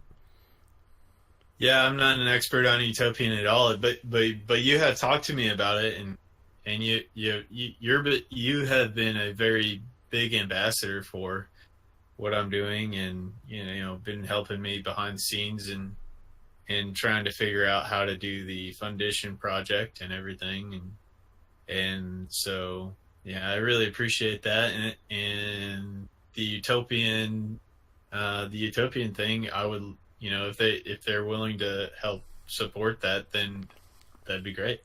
Yeah, they do a show on MSP on Wednesdays. It's a bit earlier than this one. I can't remember the exact time. I think it's about 8 p.m. UTC, but it might be worth coming along to that and just making contact with the people there, because I don't know enough about it, whether this fit in, but the fact that it's all, you're going to open source everything you do, it may well fit in with them. But yeah, for sure. And yeah, I just left my job this week, so I will have some time. I mean, was that part of this, so you could work more on this project that you've left the job? Yeah, exactly. This has been in my head for a very long time, and I have the property, and I don't really have any debt, so I have been this and really want to give it a real go. And I don't have a family right now and everything, so I'm gonna give it a real shot. Because I think you said in your post today someone gave you fish as well, didn't they? I think.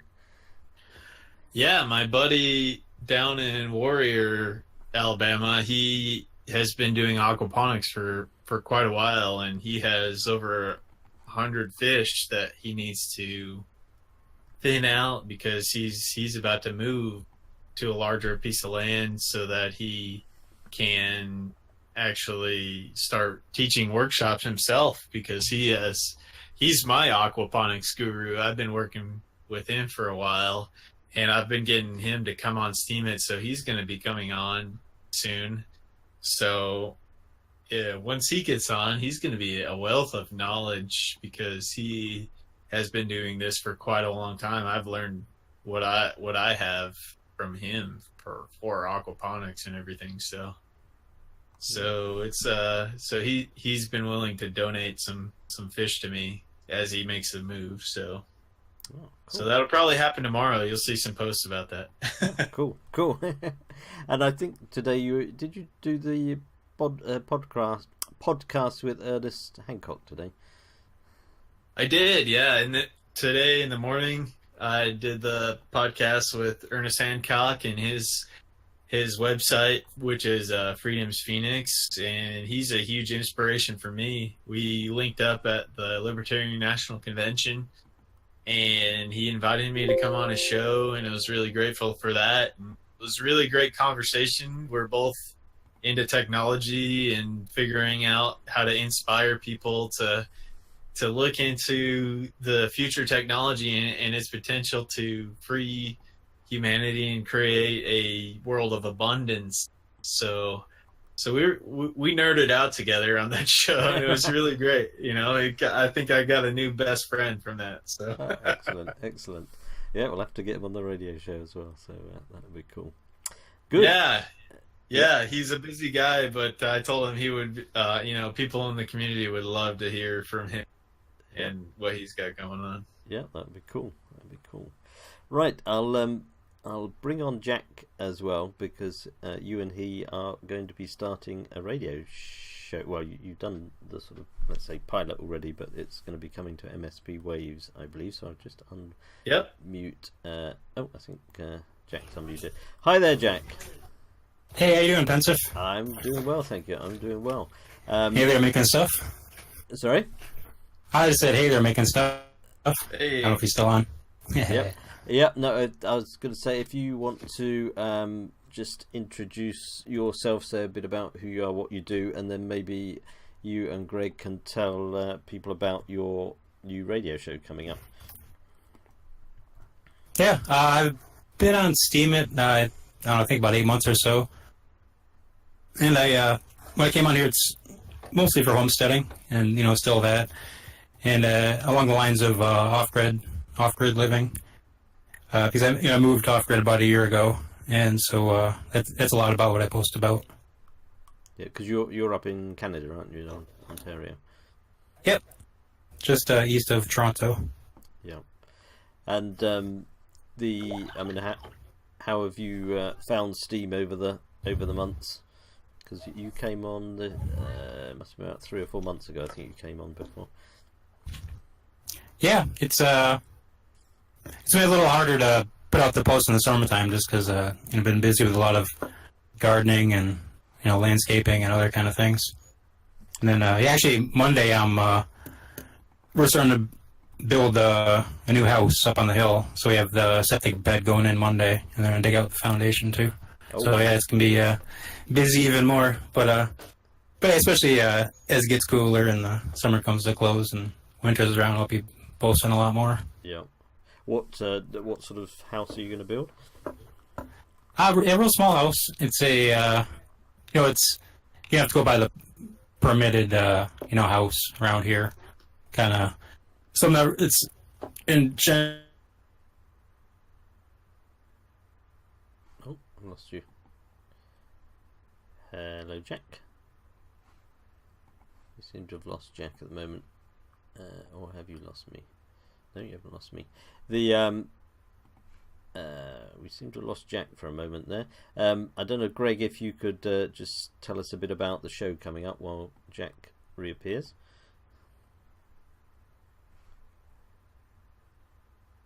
Oh, we lost the audio.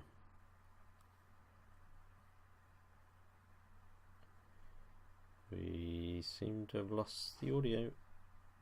Discord voice is acting up.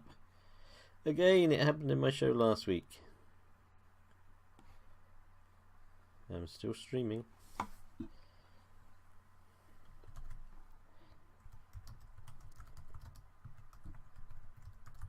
Hello? Hi, Greg. I think we can hear each other because we're in the same room, but I've got a feeling We're still live. Yep, we're going live.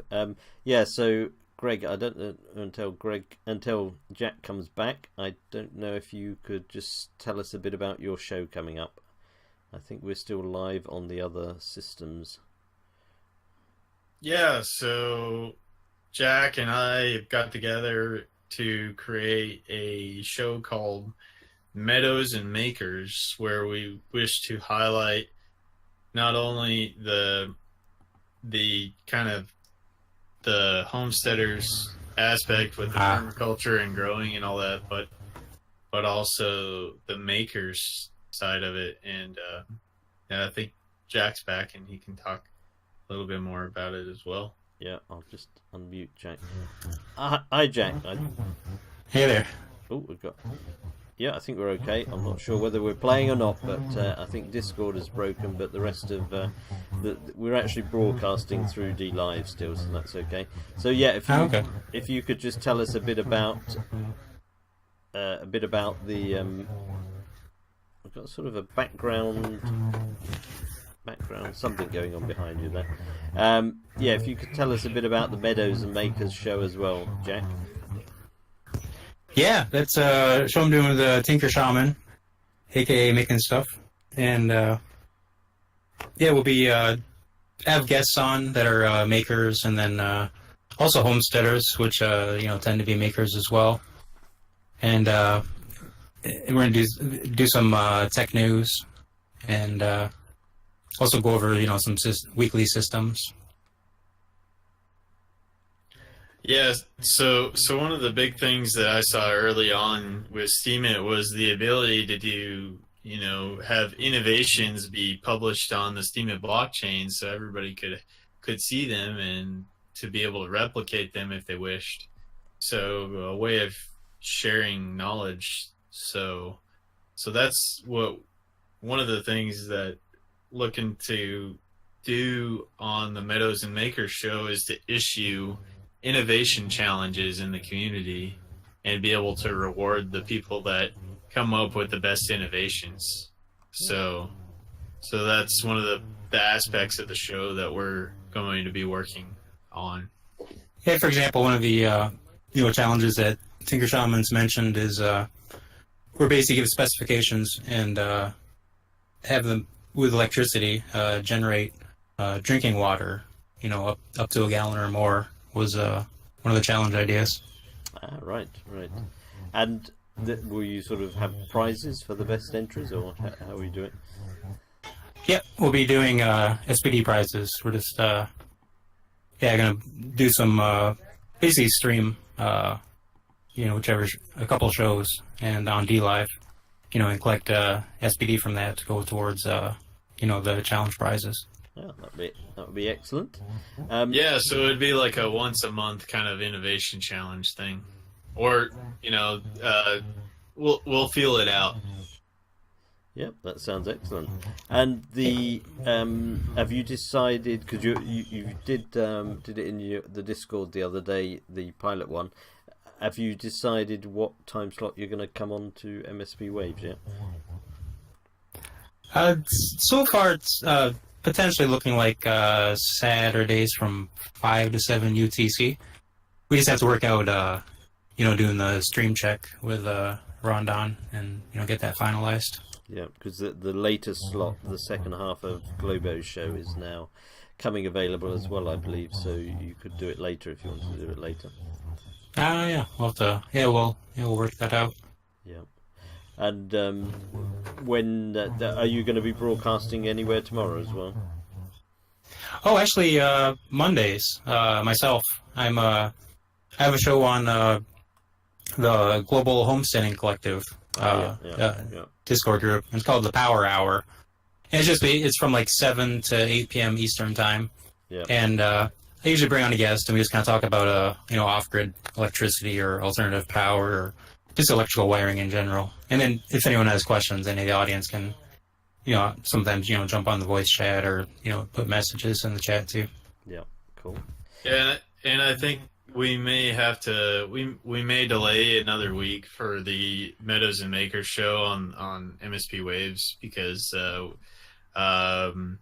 we just haven't with what I've had going on and everything. I haven't been able to get checked out with Rondon, and we'll have to work through my computer here in Huntsville, and we'll have to get that all figured out. Just want to get everything ironed out before we get on there. Yep. Yeah, I will look out for that. That's grand. And is there anything else you want to add before I move on to talk with Sir Thrive? No, thanks. Thanks for having us, and always appreciate coming on your show. Yeah, same here. Thank you so much, Pensive, for everything that you do and having me on again. Yeah, no, that's great, and I will look forward to how it goes with the survival. Oh, it's a tricky one to say. Survival trailer. That will be. I'm looking forward to seeing that. Oh, yeah. And particularly, yeah, it would be worth talking with Utopian as well to see whether that would fit in with their, with what they, whether it would fit in as an open source project. Maybe a new departure for them, maybe. So, grand. Yes, right, sir. Thank you for that. Thank you for that suggestion. Yeah, no, it may or may not work. I don't know, but it could be good. Grand. Right. Well, thank you for coming on, Greg and Jack. I will pop you into the audience. Maybe Greg, if you want to just I'll pop Jack into the audience now. So thank you very much, Jack. And Yep, thank you. Pop you back into the audience there. Grand. Right. I shall unmute Sir Thrive. Maybe I don't know if you'd like to just introduce Sir Thrive, Greg, as because he came on to Steam because he's a friend of yours, I believe. Yeah. Sir Thrive is a guy, Halston, that I met through the Libertarian Party of Alabama, and they have Halston is involved in his own podcast. He'll be able to talk about, but he's also prepper, and it's cool that he got on Steam, and it's awesome that he's starting to post on here. So there's Sir Thrive. He's a prepper and a bushcrafter, and cool dude. And did you say he does a podcast as well? Did you mention? Yeah, he's actually involved in a local podcast in Alabama. Right. So cool. I'll let him talk to you about that. Yep, no, that's fine. It just cut out just as you said that. So thank you very much for that, Greg. I'll pop you back into the audience now, and I will talk with the host. Thank you very much, Greg. Good evening for me. Good afternoon for you, Holston. Thank you for coming on the show. Hey, thanks for having me. Yeah, and you're very new to Steam. You joined a few weeks ago, I think, only. I'm the most wet behind the ears in this crowd. So it's kind of it's mind blowing, I guess, because the buddies and I from the podcast, we've been talking about Steam it for so long. Really looked into it. I kind of left that up to them, and then I talked to Greg at a reception we had for the Libertarian Party of Alabama, and I introduced it and kind of talked about it a little bit more. So I just dove right in. Yep. And how have you? What's your first impressions of Steam now? The best impression, I should say, was also the first impression, and as I look through comments of things that I'm interested in, yeah, I love the content. It's really good, and I think that kind of Steam lends itself to good content because of the upvotes, and there's a monetary value attached to it, as well as you should just want to put out good content. But I think the best part of it is that I've seen a lot of uplifting comments rather than what you would see on a typical social media platform. I'm sure there's some that I haven't dug into that get pretty nasty, but for the most part, it's been a really positive experience, not just for me, but also for other people. I can just kind of see with the comments how uplifting people are rather than putting them down in the dirt. Yep, no, it is. The community is, I think most people on Steam will say it is totally different to anything else. I mean, I've never been a big user of social media at all, but it is something quite quite different here, and I guess one of the reasons is if you're mean to people, they can downvote you and or won't vote for you. So it's always a bit of an angle on that. But the exactly. Yeah. But I mean, maybe if you could just tell us a bit about your background and what you do and what you're sort of looking to do on Steam.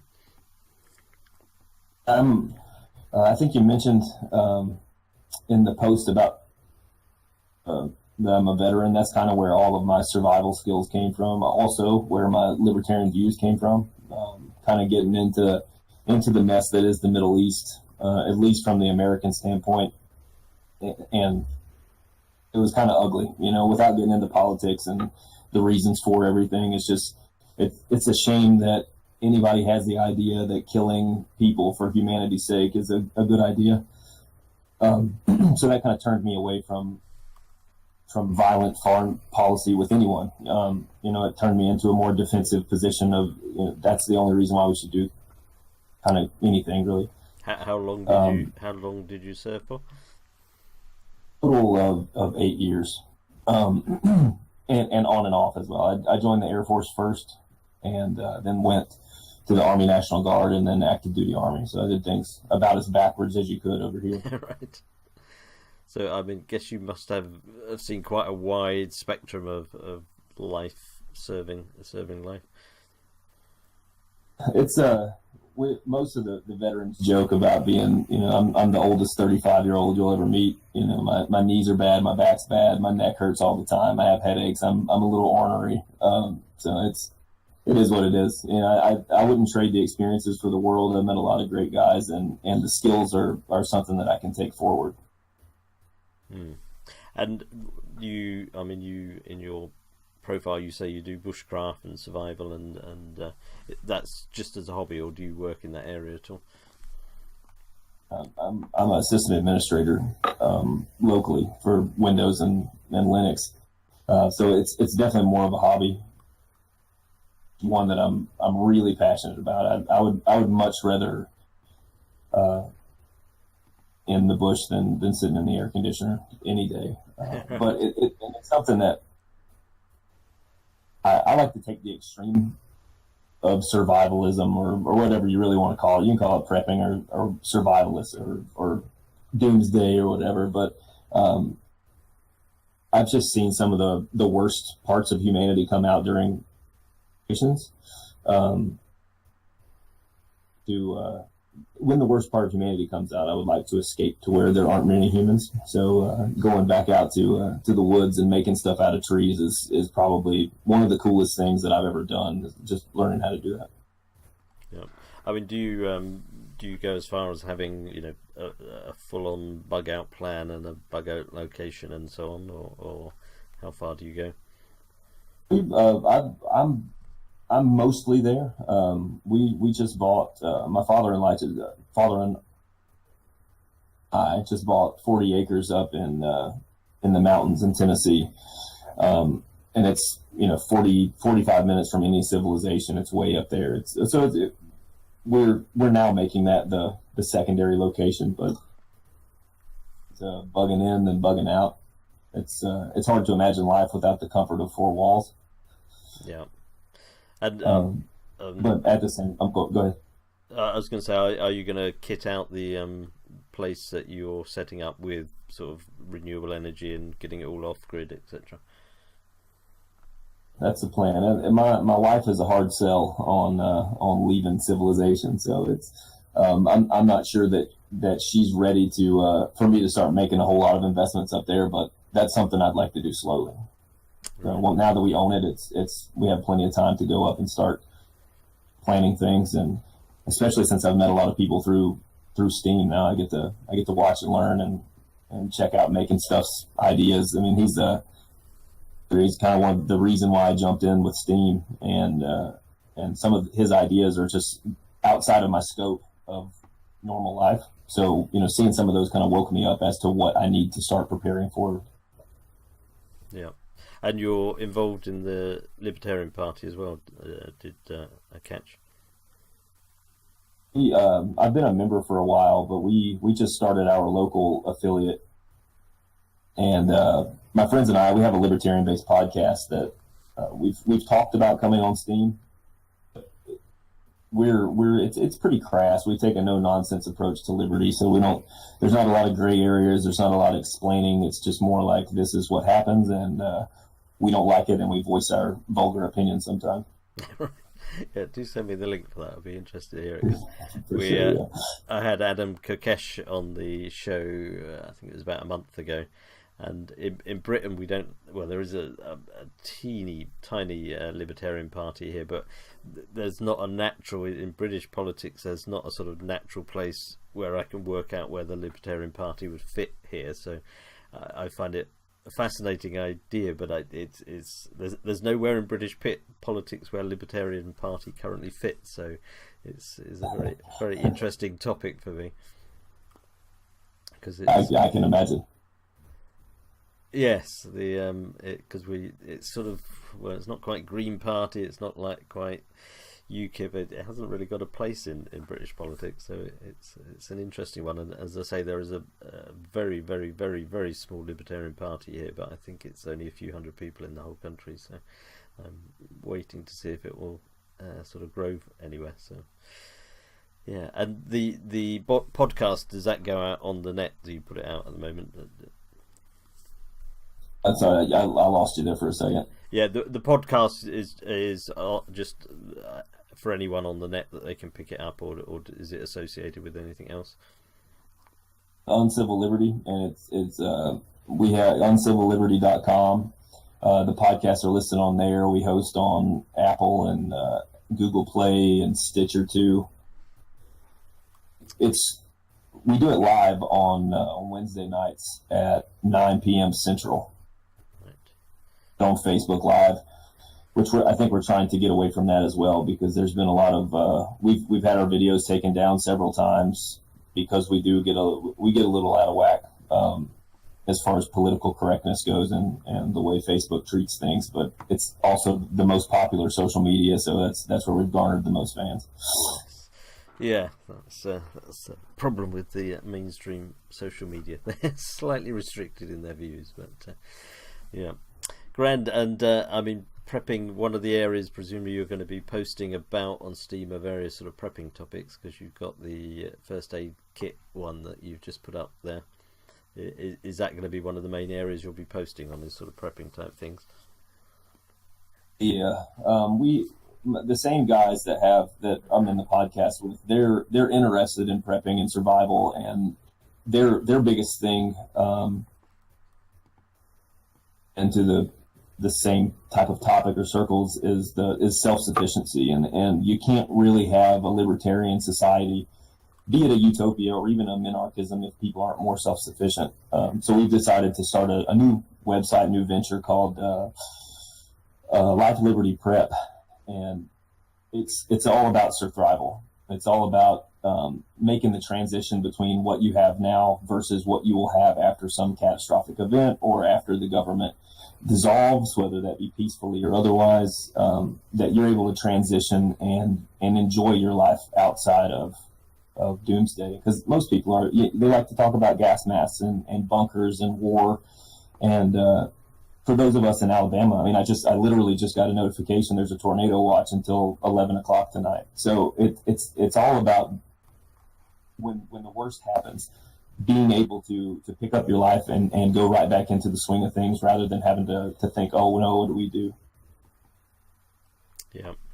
Yeah, no, and I mean, I guess that fits in with. Are you going to be involved at all in the show that Jack and Greg are working on, the Meadows and Makers? Sure, I would love to. I'm definitely going to pay attention to it, because although I like to make things in bushcraft, I'm not as well versed in engineering or green thumbing.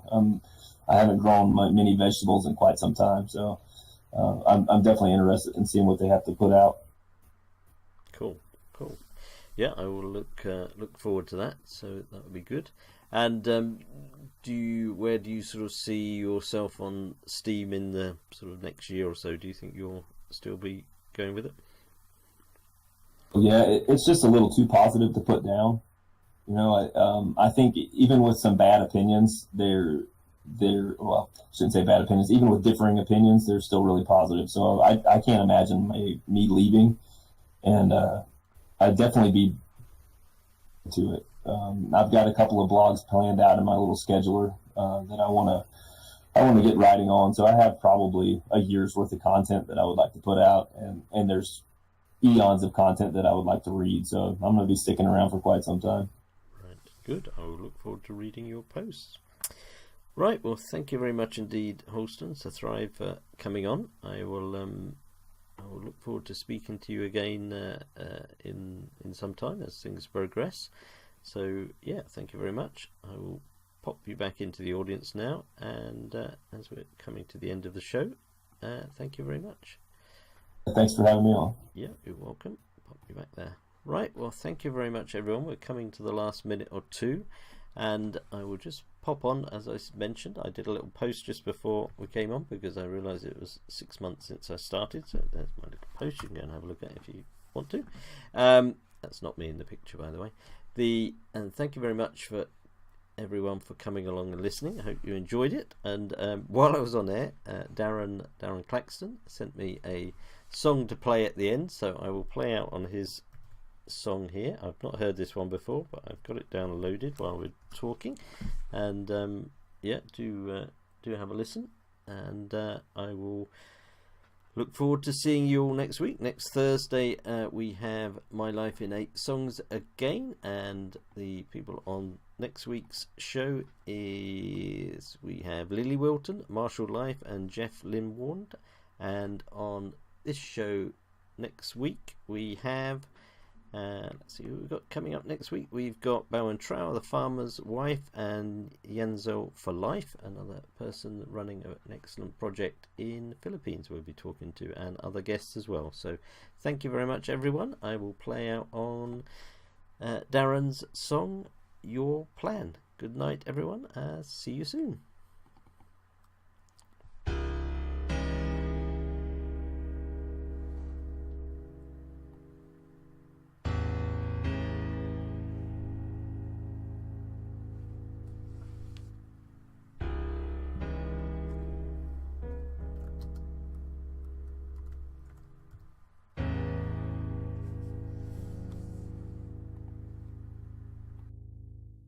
Close now,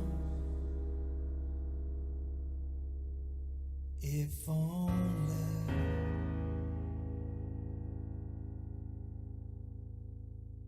you shed the light.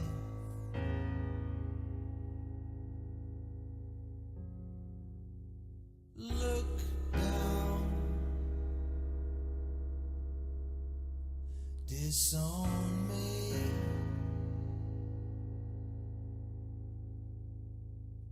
Wait then, go now.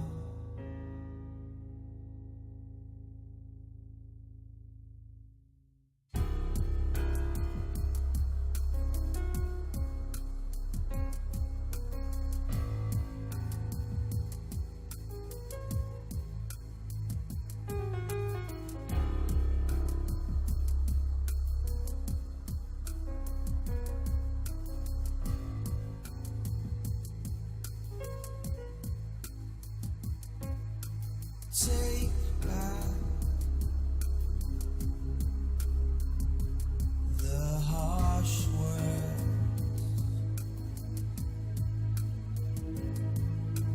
rethink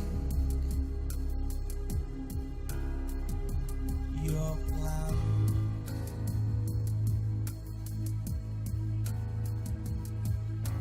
Headstrong but restless,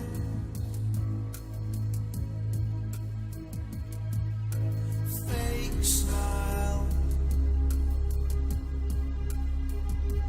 a clown. Only. Into the fire. Well. This is the Chaos Show. Today is Friday, July the 20th. Fake dreams and conscious.